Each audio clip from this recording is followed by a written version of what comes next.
Good afternoon, dear friends. You are on the channel Military Reporter, and as always we continue to study the situation on the front. So, let's start with Kursk region.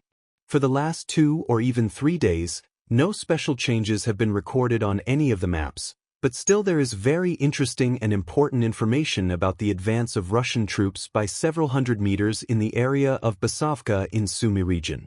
You will say that a few hundred meters is not so much. But from here to this road, along which the Ukrainian troops are retreating, there is about 3 km 160 m. I personally measured this distance.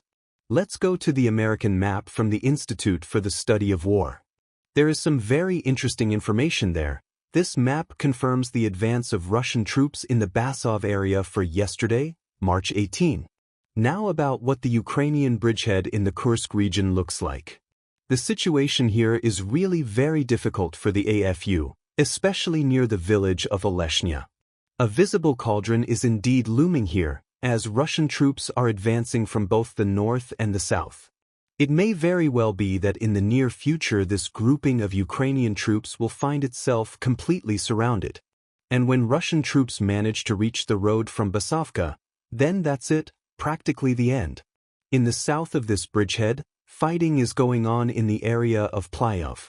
There are still a couple of villages and some territory left here, which is the largest in Kursk region behind the armed forces of Ukraine. But, understandably, that's not going to last long at all. Okay, we have dealt with the Kursk region. Now let's deal with the Belgorod region. What was the offensive there and what was going on in general? We are talking about the area just east of the city of Sumy, near the Ukrainian-Russian border, near the settlements of Kurakhove and Marinka. I've gathered a lot of information, but it varies a lot. Someone says that Ukrainian DRGs from Sumy's side concentrated in Marinka and attempted to break through the front or the Ukrainian-Russian border towards Kurakhove. According to some reports, this was done with the forces of 2 tanks, according to others, 4 tanks. There are versions that 10 armored vehicles were involved, and someone claims that as many as 40. How did it all end? According to one source, it was all destroyed on the way to the border. According to other sources, fighting broke out on the border in the gray zone, where Ukrainian troops were pushed back. According to third sources, 1 tank was hit and the rest retreated. If you believe the Ukrainian propaganda, they claim that there was no fighting or attempts to break through the Russian-Ukrainian border in this place at all. Everyone has been talking about it for 2 days now. Let's probably put a fat cross on it. The most important thing is that the breakthrough has been eliminated by and large. It doesn't matter at all whether there was one or not. Let's move on. Now we move south, straight to the Lyman direction, where a small advance of Russian troops is being recorded. There is a sort of leveling of the front between the settlements of Avdiivka and Plyova. Now, interesting information from Chasiv Yar and Toretsk. Let's sort out what is being written and drawn on the Russian maps. On the Russian map there are no changes in Chasiv Yar. However, the American map from the Institute for the Study of War shows a small advance of Russian troops in the western part of Chasiv Yar, right here, along the streets. I know many people will write in the comments that this is no big deal. What an achievement! But there hasn't been any information from here for a long time. Now moving on to Toretsk. Russian maps show Russian troops advancing south of the center. What are the Americans drawing? Let's take a look. On the American map you can see very well the resistance of Ukrainian troops north of the center of Toretsk here. And there is a feeling that they are practically surrounded. The Ukrainian armed forces managed to hold this part of the city. In addition, we can feel the resistance of the Ukrainian armed forces here, in the north, along this line in the northwest. Toretsk is visually almost completely controlled by the Russian Federation. Perhaps in the end it will be Toretsk and not Chasiv Yar. What else is interesting, friends? No fresh information from the Pokrovsky direction. Now let's go to the Kurakhove direction. Let's see how the battle line looks like here. Ukrainian resource draws it this way, but it hasn't updated anything here for 3 weeks already. Ukrainian units in Constantinople are still in the gray zone. In part of Avdiivka, the resistance of the Ukrainian armed forces continues. In general, some part of Ukrainian troops are in the bag here. And what are the Americans drawing? Americans are drawing about the same as Russian sources. Constantinople is under almost full control of the Russian armed forces, except for a small part with a small inclination. In general, the populated area is already under almost full control of the RF armed forces, just like Avdiivka. Avdiivka has already been completely liberated from Ukrainian troops. Thus, if Americans are to be believed on this section of the front, fighting is taking place only in Constantinople. And then it looks more like not fighting, but cleaning of the populated area from the armed forces of Ukraine. Now I used a Ukrainian resource that notes the advance of Russian troops. But it's not even an advance, but rather leveling of the front line to a depth of up to 1.5 kilometers. In the area of Privolnoy, to a depth of up to 1.5 kilometers. We are talking about the Velikono-Vasilkovsky direction. From here there is an offensive in all directions, not just a bridgehead is being expanded, but exactly the offensive of Russian troops with access to the Donetsk region and with a possible advance to the Dnipropetrovsk region. Now let's move to Zaporizhia direction.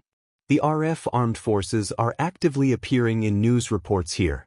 There is a leveling of the front between Stepov and Mali Sherbaki here. The Americans are confirming this. The American map shows that the gray zone is already far north of this section of the front. Perhaps this is a bridgehead for an offensive on Kamenskoye, here to unblock this road and develop an offensive on Zaporizhia itself. Although it is quite possible that the offensive will not be on Zaporizhia, but rather on Kurakhove. Capture of Kurakhove will unblock one more road for further offensive on Zaporizhia. In addition, there is still a serious question as to why there are no offensive actions on Guliapol. It's a transportation hub, just like Kurakhove. The front line, as it seems to me, should be drawn like this. This is the command's plan. And then to develop the offensive, if not on Zaporizhia, then somewhere to the east of Zaporizhia in order to block it and its subsequent liberation. Now let's continue analyzing the situation on the front. Let's move to the Avdiivka direction. The situation here remains tense. Russian forces are gradually pushing Ukrainian troops out of fortified areas on the outskirts of Avdiivka, creating a threat to Ukrainian positions in the city center. According to Russian sources, there has been an advance of 200-300 meters on the northwestern flank of Avdiivka over the past day. On the southern flank, Russian forces are working to clear Ukrainian fortifications near Severn and Tonenkoy. Russian troops are attempting to encircle the remaining Ukrainian units, which continue to hold positions in the city center. American sources confirm partial Russian advances in this area. The map shows that Ukrainian forces are losing control over key defensive lines, especially in the industrial zone. If the situation continues to develop at this pace, we could see the complete encirclement of Ukrainian forces in Avdiivka in the coming days. Moving on. Marinka ***. The situation in Marinka remains stable, but there are reports of local successes by Russian forces on the western outskirts of the city. Russian forces continue to systematically push Ukrainian units out of residential areas. There are reports of heavy artillery duels around the central street. Ukrainian sources confirm significant losses in this area, but Ukrainian forces are still holding part of the city. If Russian forces manage to take full control of the western part of Marinka, this will open the way for an advance toward Kostantinivka and create the threat of encirclement for Ukrainian forces near Krasnohorivka. Now let's see what's happening on the southern front ***. In the Vuhledar area, Russian forces are continuing their tactical offensive. According to the latest data, they have advanced by 500 meters toward Pavlivka. Russian forces have secured new positions and are continuing artillery strikes on Ukrainian positions in the town.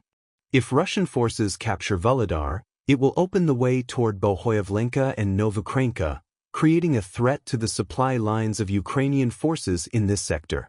Situation on the Kharkiv front ***. On the Kharkiv front, there has been a noticeable buildup of Russian forces near Kupyansk. According to intelligence reports, Russian forces have recently moved additional artillery and tank units to the front line. In the Sinkivka area, Russian reconnaissance and sabotage groups are actively working to identify weak spots in Ukrainian defenses.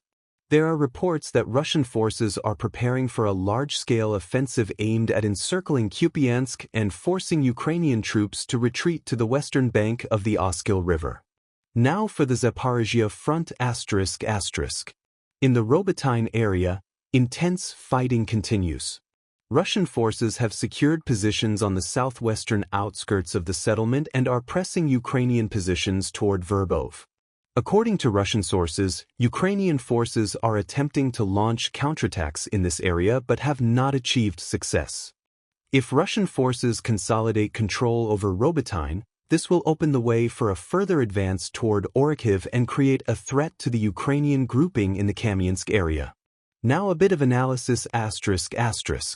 The situation on the front is gradually shifting in favor of Russian forces, especially in the Donetsk and Zaporizhia sectors. If Russian forces succeed in the Avdiivka and Toretsk areas, they will create the conditions for a further offensive toward Kramatorsk and Sloviansk. On the Zaporizhia front, control over Kurakhove and Kamyansk would give Russian forces a strategic advantage, opening the way toward Zaporizhia and threatening the entire southern grouping of Ukrainian forces. What's next? In the coming days, we can expect further developments on the Avdiivka and Zaporizhia fronts.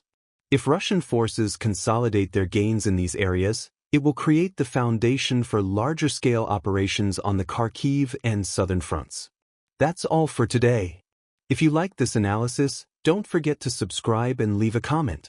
Let us know what you think about the situation on the front. Stay tuned for updates.